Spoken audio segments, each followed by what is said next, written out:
for the half hour before lunch, we'll be having a really great panel discussion with Zeinab Badawi, where we'll get to hear a little more from David Sable, the Y&R Global CEO we heard this morning, David Doty, the Executive VP from the IAB, and they're also joined by Luke Mckend, who's the Country Manager of Google in South Africa. So get ready for some digital hard talk.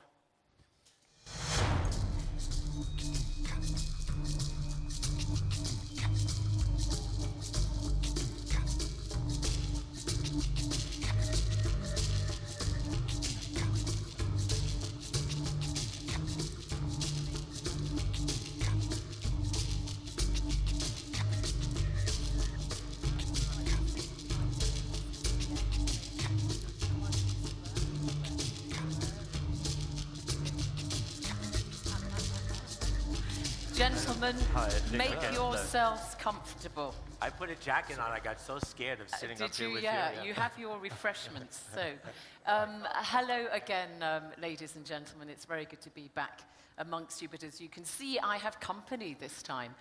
We're going to have just a panel discussion looking at lessons from the digital frontiers. And we have with us David Sable, who you met earlier on, the CEO, global CEO of Y&R, and he's been in that position since 2011, but he has been at Y&R way back in 1976 when you joined on a training program. And your motto, I believe, is do it big or stay in bed. Very good. More of that later. Sounds very intriguing. Thank you very much indeed again to be with us, David. Luke Mckend, who is Country Director of Google South Africa. And you were very happy to come back to the sunnier climes of your native South Africa after a stint working abroad. A very keen enthusiast of mountain bikes. You actually used your interest in that to illustrate the perils of trying to shop online in South Africa. Or just the perils of mountain biking. Oh, the perils of mountain bike. That goes without saying. And then, again, we have David Doty, who you heard earlier on, who's head of IAB International. And David, you were also at Booz Allen Hamilton. I love saying that. I love the booze bit, you see.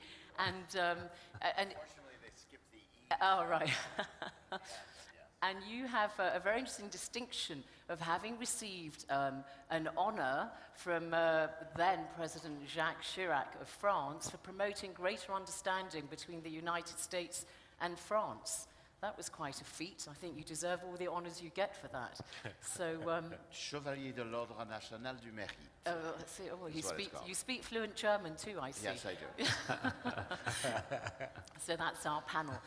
So we're just going to be exploring really what lessons we can learn from what's going on abroad and what the relevance might be for the digital industry here in South Africa. David Sable, let's kick off with you. So, I mean, just give us an overview really. How important is South Africa, would you say, both within the context of Africa and further afield? So clearly within the context of South Africa, the context of the continent, South Africa is very important to us. I think it's important to the continent. It's a place of great innovation. It's a place of democracy. It's a place of great business. It's a place that we, BBC, Y&R, Google, all of us pay attention to because it's a place, I think, where we can test out and try to understand what might work in the rest of Africa. So it's incredibly important. As a center for what happens in the rest of the continent, I think it's very important. Mm-hmm. And for you, Luke, the importance of South Africa to Google? I agree. It's incredibly important for us. What's really interesting about the South African market is that there are two different sides to it. On the one hand, you've got really sophisticated consumers who behave very similarly to everybody else you'd find in mature internet economies. But on the other hand, you've got a new set of internet consumers who look very different and more like the rest of Africa. So from a Google point of view, you're dealing with two distinct communities, and it's a really interesting place to explore how you deal with that dichotomy. And perhaps export some of that to the rest of Africa. And I'd add three, people who aren't yet there.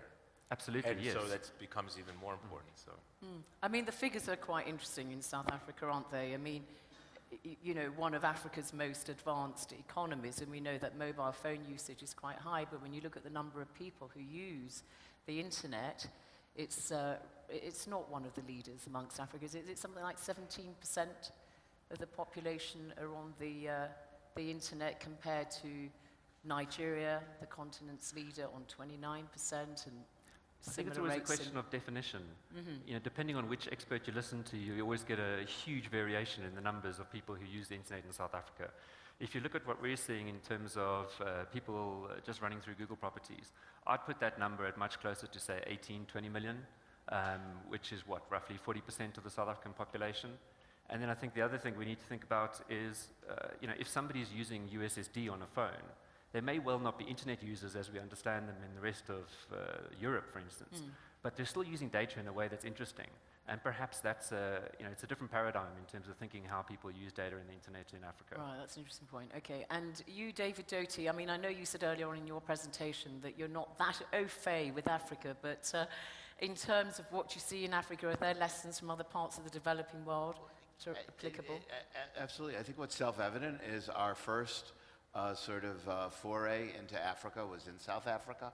So that should tell South Africa why that we think it's important, and it was our first place. And we tend to either follow or lead our members in various geographies around the world. So with the presence of many of our members here, we realized we needed to get in here and understand what was going on to help them and also help brands and agencies, we believe, is another one of our missions. And we can do that by being in the right place at the right time with the right people. And I would say something else, and I don't know enough about this topic, but it's not just about percentages of users, it's who's doing the using and how they're using it. And I think that's really important too in South Africa, is that there's a level of perhaps of consumerism and democracy that we understand that's sort of like part of the developed world that I think is important. That's a very key point, isn't it? When you're looking at the digital industry, it's not just the numbers, it's the socio-economic groups in a sense and their purchasing power or their potential for purchasing. I mean, how do you see that? Oh, without a doubt. But I think but that's only if you're only looking at the purchase part of it, which is going to grow, right? We know that grows all over the world.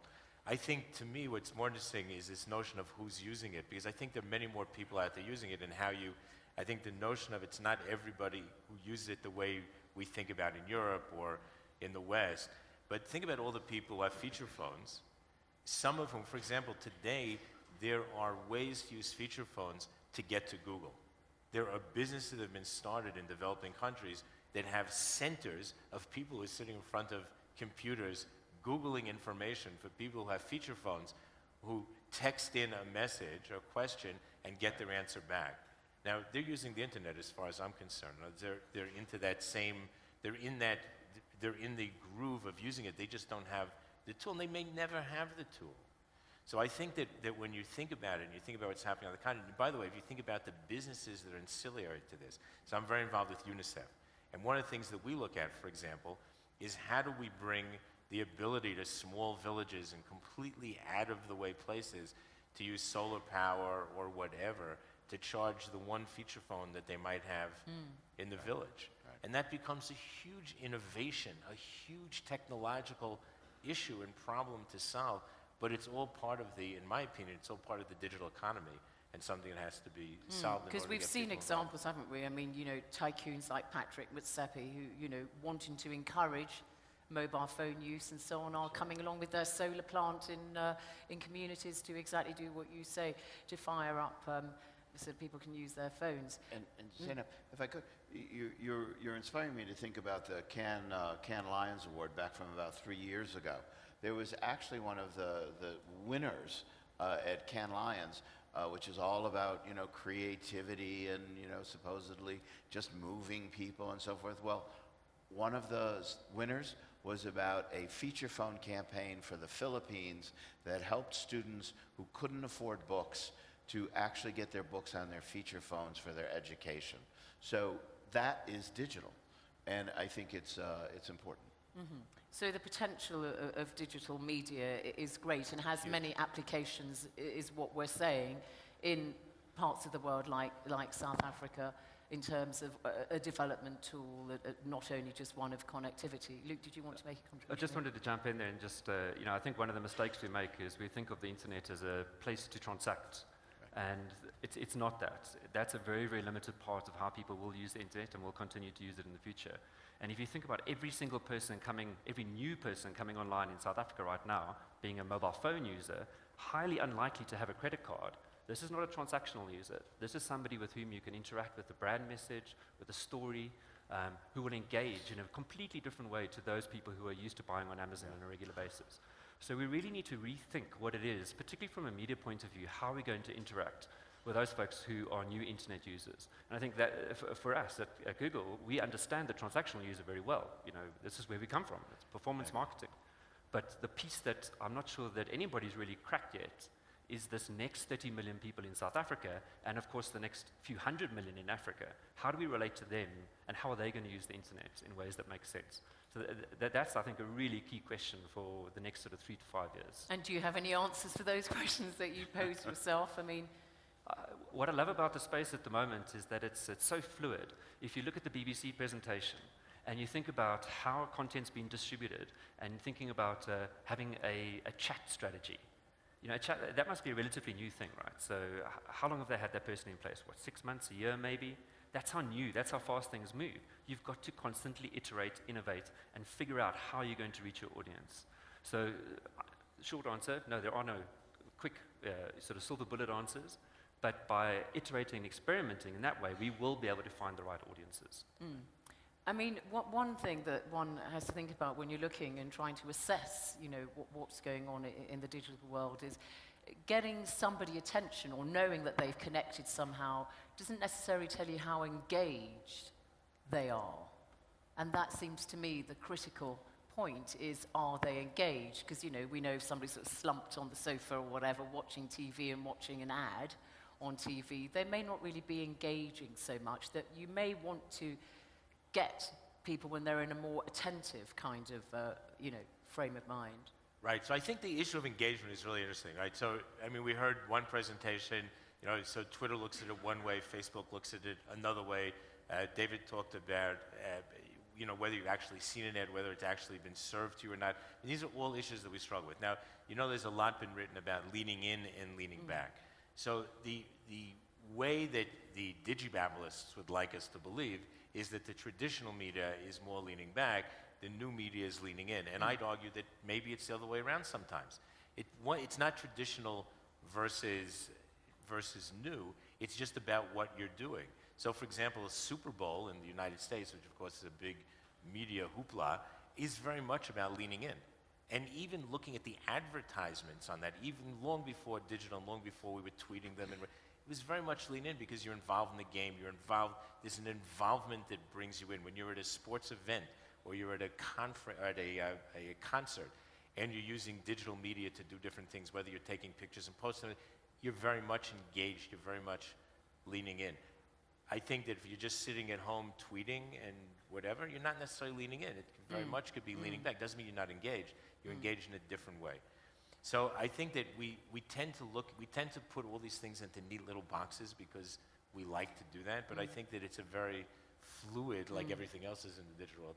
It's and a there's very more fluid interaction. difference. I think it depends upon where you are, what you're doing, and how you're in that moment, what you need to be doing. Unless you need to be transacting, you're not necessarily engaged in quite that way.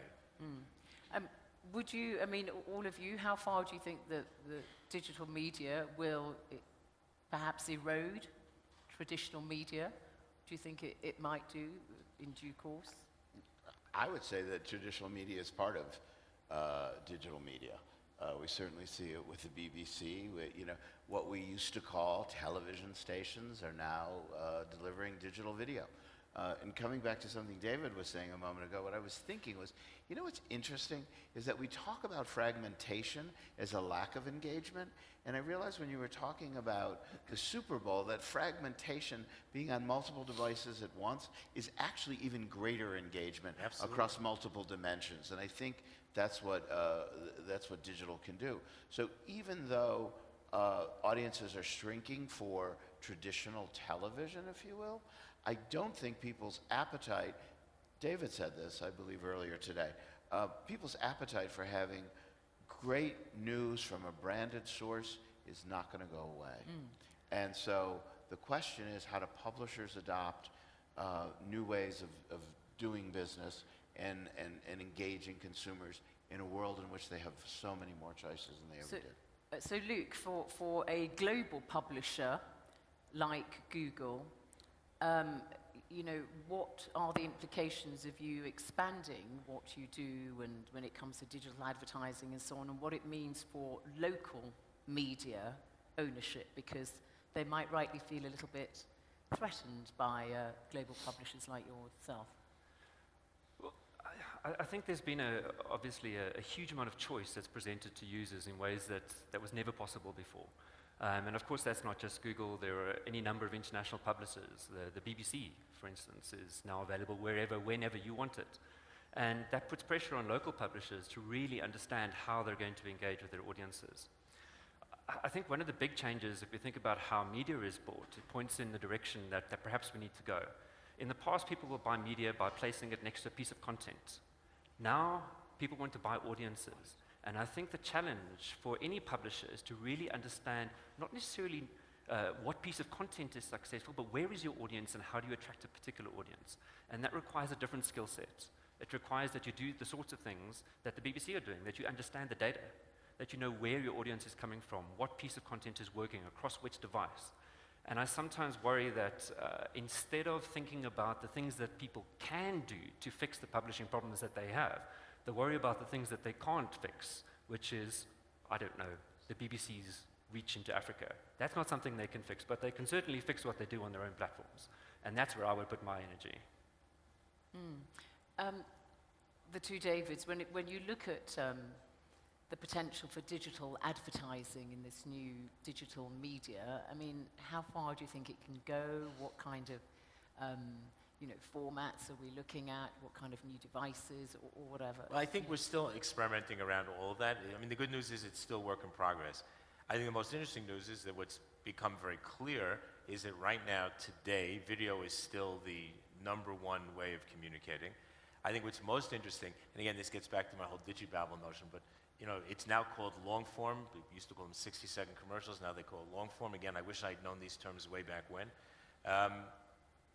And essentially, at the end of the day, you're still telling a story. And so what's interesting to me is if you look at the things that actually work, if you look at what Facebook talks about, right? And so a great example, your BBC that was shown before about the short content that people don't listen to. So what's Facebook's biggest issue today with advertising? As you go up the feed and the video starts to play on autoplay, unless you click on, you don't hear anything. So think about the implication for that. So the beautiful music you've put in, the wonderful dialogue is all irrelevant because unless you click it, then it's not going. But meanwhile, you've paid for it. So now people are starting to think about, okay, maybe there's a silent movie kind of a thing that has to happen here, right? Maybe I need more slates. I need to rethink what's happening because I'm not seeing it within the context of video as I would if I was watching all television or all video. I'm seeing it in the context of a feed. It's the same thing with Twitter. So we're still experimenting with all of these different types of content, and I think we have to do it. Native content is another one, So we used to call native content advertorial. It's the same basic concept. It's within the context of an actual feed, putting something that you wrote, that's your content, that you're connected to. There's always issues of credibility and authenticity around it, but even 100 years ago, people used it well. Mobile, for example, used to buy ads in the New York Times on the op-ed page, and it was huge when they did it. It was very controversial. How do you let them do that? But they were editorial ads, and people read them because they were interesting. So all of these things have been tried in one set of medium. Now we're trying them in another set of channels, and we're experimenting, and some will work, some won't, but I think to the point, you have to iterate, you have to continue to innovate. But I mean, David Doty, given that we said in this part of the world people use their mobile phones more than the traditional laptop that you see in Europe or whatever, does that have an implication for the kind of digital advertising that you might favor in this part of the world? Well, I would think what David has brought up about a video, whether it is seen or through to completion or actually played, the question is the same as the answer is the same as the question you're posing now, which is that if the message is engaging, if there's some reason for people to be involved, they will get involved. So it's not about the unit and it's not about the device. It is about, I think, ultimately, the creative ability of whether it's a publisher or an agency or a content producer, someone we used to call writers years ago, to actually have an audience that wants to hear what they have to say. And I think that's ultimately it. What we haven't done well, having said all that, is create units for mobile environments, or experiences, I guess I should really say, for mobile environments that are not about direct response. And how can we do that better? And I think that's a challenge we're facing, and we need to get there. The only thing that I'd add to that was we all know about it was the best of times, it was the worst of times way to grab somebody, right? You write a great piece of copy, you have a great piece of music. Sometimes it's the silence, right? It used to be, because you'd be in a broadcast, you'd be watching a game, and then there'd be silence, and then your commercial would start. So that would pull you in. I think today the challenge is, again, when you're in a feed, there's no silence and there's no music, there's nothing. Maybe there's a picture, but you've got 3 seconds or 2 seconds or 1 second or whatever it is. So it's much harder to engage. And I think that's the piece that everybody is struggling with. Like, what's that engagement? So Twitter now is going to a little preview. So you sort of get a preview of what you'll have in the video, which is kind of interesting, and I think that's a great experiment. Again, Facebook is going to that 3 second or 5 second kind of push to see if you can, but you've got to rethink what your first grab is, because it's way different than it used to be. That's critical. I think the whole engagement thing is very interesting because the technology that's used and the different silos that you use to publish an ad to, I don't know, a magazine versus publish an ad to YouTube, they're completely different systems usually, and that makes it very difficult to track interaction across all of these different things. And I think the one piece that we're actually missing out on is the fact that a lot of the interaction that we're looking for happens offline. It happens in store. It happens when people talk about your product. So there will always be, in a sense, a problem of measurement because that part is very hard to measure. But I do think we can get a bit better at, for instance, measuring in-store measurement. That's something for me that, above and beyond all of the online interaction we have, I'd love to know that if I publish an ad, somebody saw it, engaged with it, watched the video, did they actually buy something when they walked into a shop? That's kind of interesting, particularly in a place where e-commerce is not as prevalent as it is elsewhere. So I think we need to think about interaction in much more broadly than perhaps even we're conceiving of it at the moment. It's not just online interaction. And in fact, this distinction between online and offline engagement, what is that anyway? People don't think about it like that. I don't think, I'm on an online shop. I'm in an online store. I just think I'm buying something. And I think, that's why we need to think very clearly about what it is that we're really trying to measure when we think about engagement. Views, clicks, impressions, a lot of those things are completely irrelevant because they don't determine the ultimate success of what we're trying to achieve, which is either some sort of brand equity or a purchase on the other hand. And I think we need to get to a more meaningful measure of that sort of engagement. And I love that, excuse me, because you heard that from Google. So that's I think that's huge, right? Because you wouldn't have heard that 5 years ago from Google. And by the way, there's still analysts who don't say that because they think that Google should be in their box and only be talking about measurement within the silo.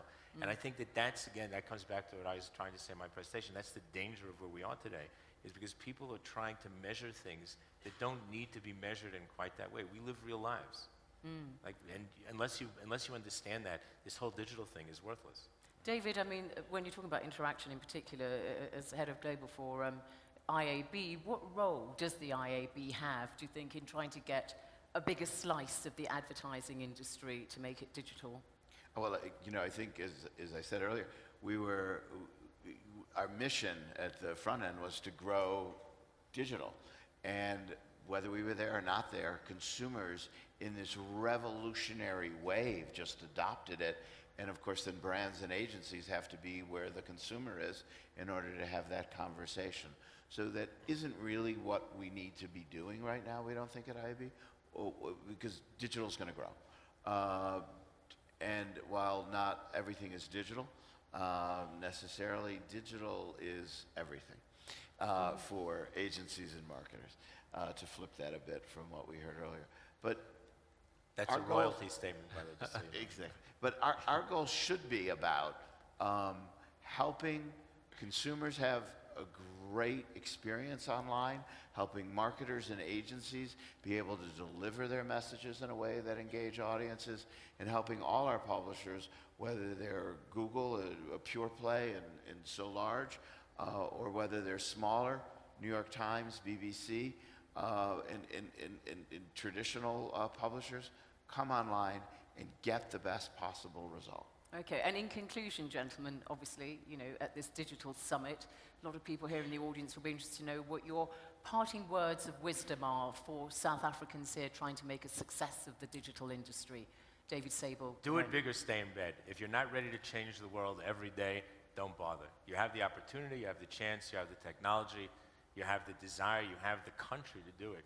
Go do it. Luke? Completely what he said. Don't just think about your consumer as a South African consumer. It's much, much bigger than that.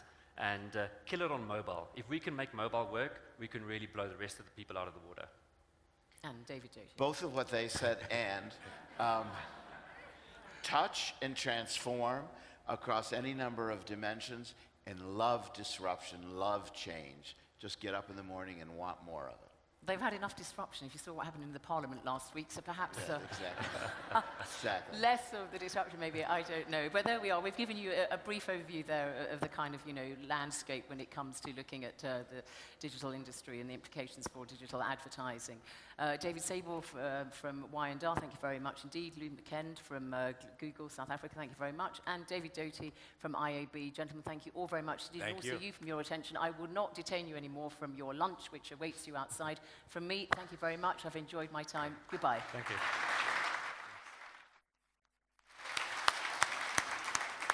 Right, thank you, panel.